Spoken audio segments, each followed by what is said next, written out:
Look closely at the architecture of your life right now and examine the unseen forces that keep your potential locked under a ceiling of permanent limitation. Look at the recurring patterns of financial stagnation that seem to target your household every time you are about to step into an unprecedented breakthrough. Look at the heavy, unexplainable weight of anxiety that shadows your thoughts during the quiet hours of the night, or the sudden, catastrophic disruptions in your health and relationships that look exactly like the silent battles your parents and grandparents fought before you. For generations, the conventional religious complex has audited your struggles and offered nothing but a superficial, highly emotional diagnosis. They tell you that you are under an abstract, chaotic attack from a disorganized adversary, or they pressure you into endless, exhausting cycles of weeping at an altar, treating a highly structured legal conflict as an emotional street fight. They have purposefully kept you blind to the rigorous, institutional, and bureaucratic framework that governs the unseen world. But when you bypass the centuries of sanitized Western theology and examine the raw legal codes of the ancient Hebrew temple, you discover a staggering reality. Your life is not being dictated by random luck or cosmic coincidence. Your life is being governed by active, binding cases tried, won, or lost in the supreme courtroom of heaven. And the prosecutor has been successfully locking your inheritance because he is presenting an ancient, uncancelled debt record that your modern theology doesn't know how to answer. I am Elijah Vance, and today, we open the vault on the ultimate legal artifact of human history. We are going to deconstruct the exact judicial mechanics of the Ark of the Covenant, expose the hidden anatomy of the mercy seat as a celestial judge's bench, analyze how ancient bloodline infractions grant the adversary a current right of execution, and reveal the exact courtroom protocol required to present a superior legal defense that forces the prosecutor to drop his lawsuit against your destiny forever. This is the deep meat of the word. Prepare your mind, silence the external noise, and let us enter the chambers of the sovereign judge. To understand why your prayers often feel completely blocked, bouncing off a wall of cold, unyielding bronze, you must first master the strict procedural protocols established within the celestial courts before the foundation of the earth was laid. The modern religious apparatus has conditioned us to view the Creator exclusively through a narrow, emotional lens as a sentimental entity who operates on raw sentimentality. While his love is infinite, the ancient texts present him fundamentally as the righteous judge of all the earth. The universe does not operate on shouting matches or emotional theater. It moves exclusively on covenants, oaths, legal transcripts, and binding decrees. When the adversary wants to destroy your peace of mind, paralyze your financial expansion, or plant seeds of chronic depression in your lineage, he does not break into your reality like an unauthorized thief. He enters the courtroom of heaven with a highly detailed, meticulously indexed legal file containing every infraction, every hidden compromise, and every unrepented bloodline covenant associated with your name and your ancestors. In the ancient Hebrew mindset, the entity known as the devil operates as Ha-Satan, which translates literally to the prosecutor, the legal accuser, or the prosecuting attorney for the opposition. He stands before the bench day and night, demanding the legal right to execute judgment over your life. If the judge is righteous, he cannot simply dismiss an active, legally sound accusation against you just because you are crying at an altar. He is bound by his own celestial constitution. If he bypassed his own judicial framework to grant you a miracle while an unaddressed, binding legal claim stood against your name, he would cease to be a just judge. Your breakthrough is not delayed because heaven is lacking power. It is delayed because you are trying to solve a sophisticated legal problem with raw emotion. This legal dynamic becomes terrifyingly real when we audit the everyday transactions of our mouths and minds. Millions of well-meaning believers are actively partnering with the prosecution against their own destinies every single day. When you look at the unfiltered commentaries of ancient investigators who understood the celestial courts, they realize that gossip, slander, self-condemnation, and words of bitter defeat are not just bad habits, they are official spiritual depositions. The book of Revelation warns that the accuser prosecutes the brethren before the throne day and night. When you open your mouth to utter words of hopeless defeat, When you agree with the prosecutor's silent whisper that your family will never break out of poverty, or when you engage in the slander of another person, you are walking right over to the prosecutor's table in the spirit realm, signing your name to his legal brief, and providing him with fresh, admissible evidence to keep your destiny locked down. You find yourself under an invisible spiritual gag order, completely exhausted, carrying a heavy cloud of psychological fatigue, unaware that your own words have given the enemy the legal keys to your defensive fortress. Many of you are listening to this structural diagnosis right now and feeling a profound, heavy realization wash over you. You look back at your years of religious devotion and realize you have been fighting a highly sophisticated legal war with absolutely no legal training, wandering blindly in the outer courtyards while the prosecutor systematically strips your life of peace, joy, and abundance. You are tired of the constant, unyielding blockage, tired of watching your potential wither under a cloud of silent exhaustion.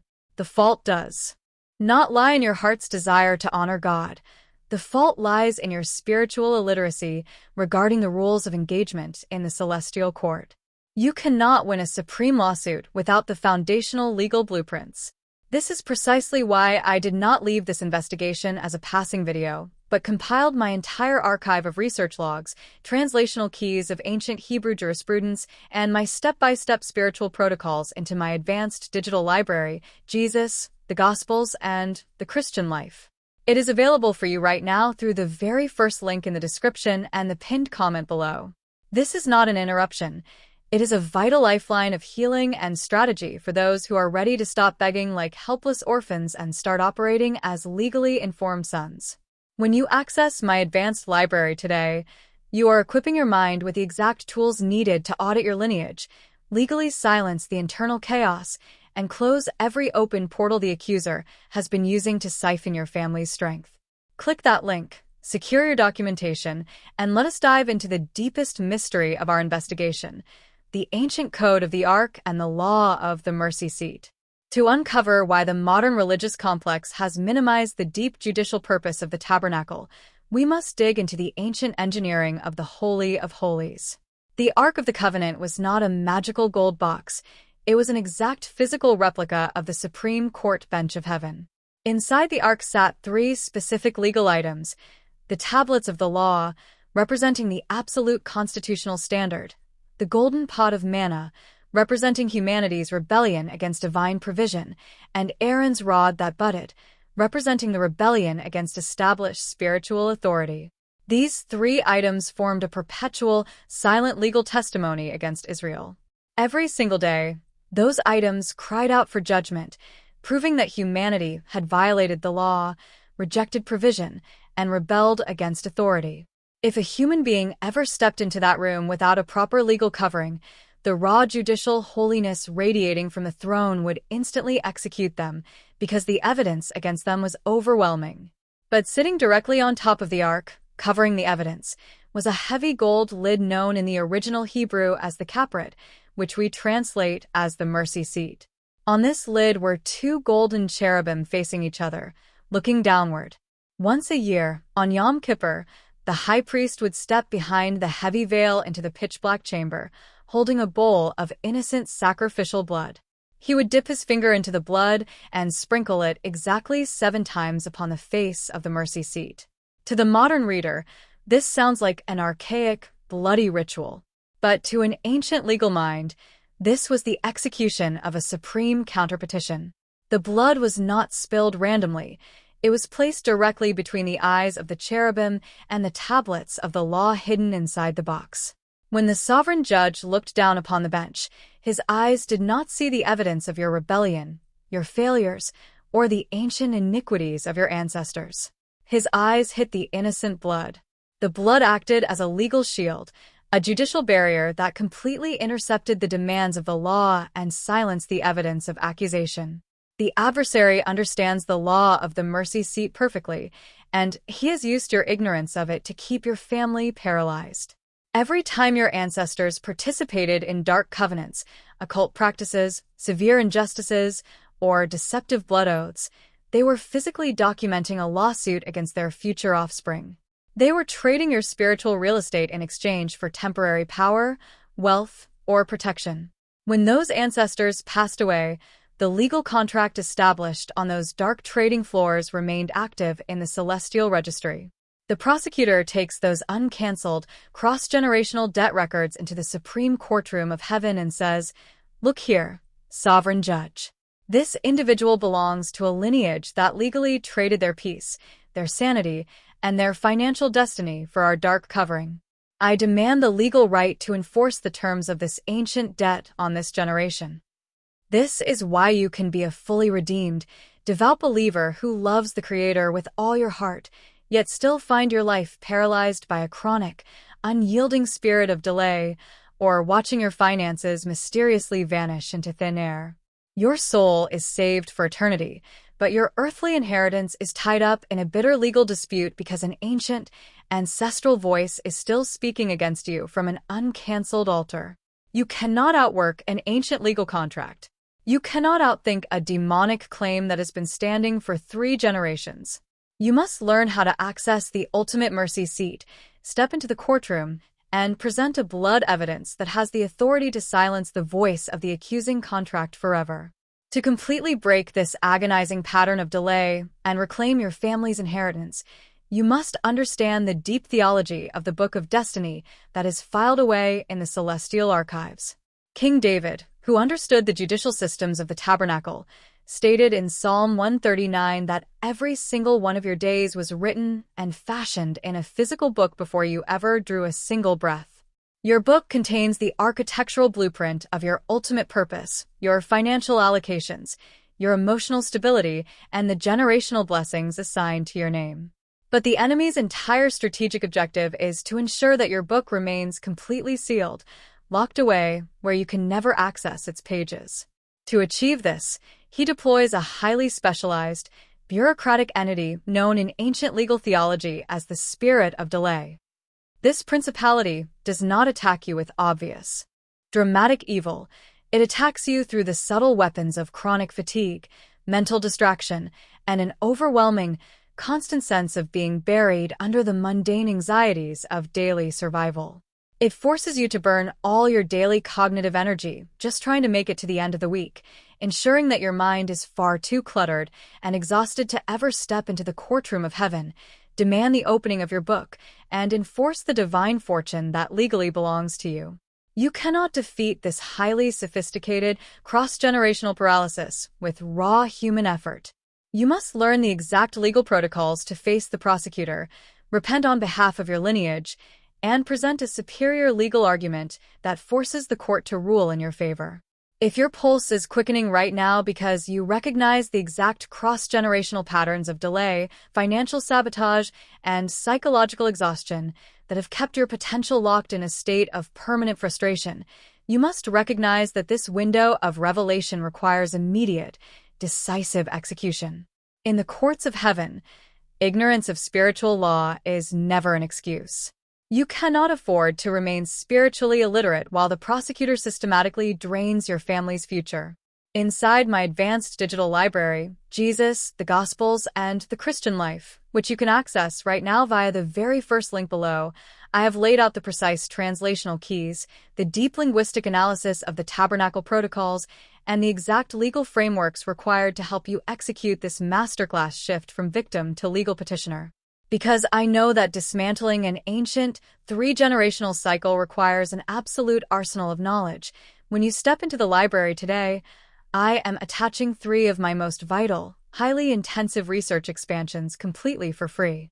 First, you get the Lost Parables and Symbolic Mysteries, an ebook engineered to decode the hidden, legal metaphors of spiritual warfare that modern religion completely overlooked.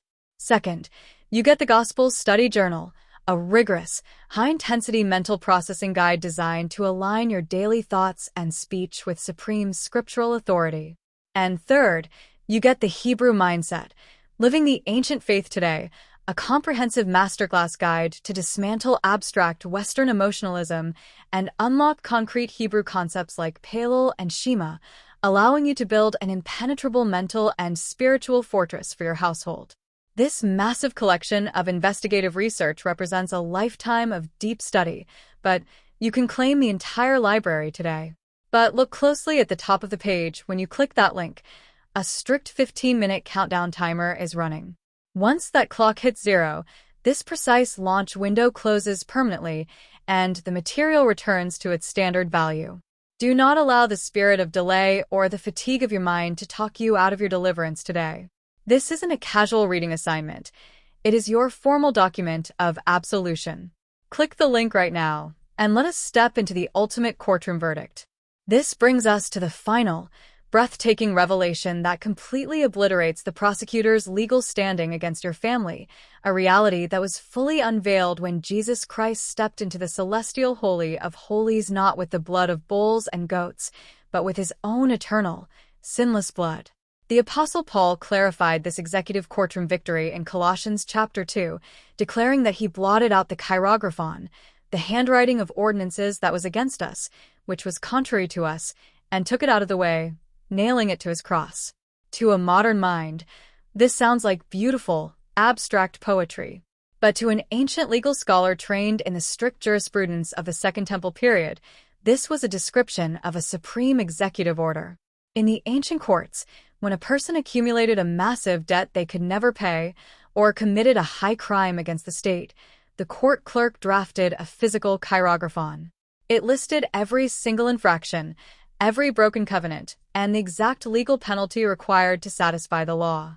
Until that document was answered, the individual was legally bound, a permanent slave to their debt.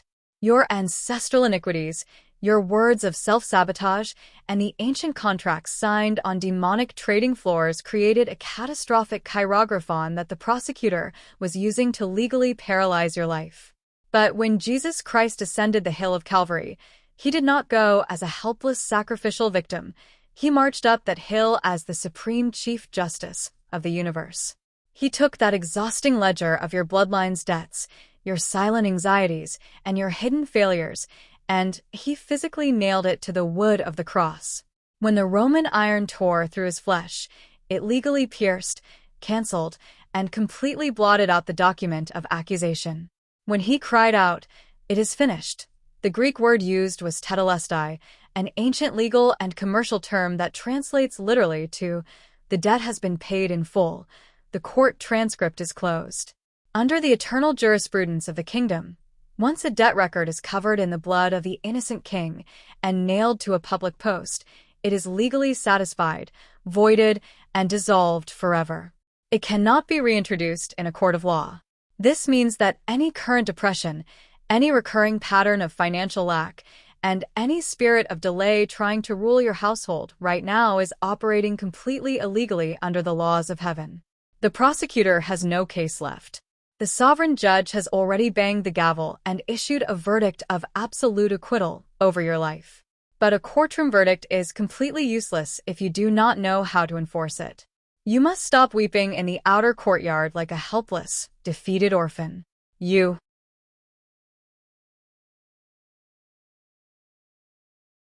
must step boldly into the courts, present the finished work of the cross as your absolute legal defense, silence the accuser by the authority of the blood, and walk out with the documented decree of your total freedom. The court is now in session, and the gavel has already fallen in your favor. Take your legal positioning, clean the words of your mouth, and fulfill your written destiny. I am Elijah Vance, and the vault is now closed.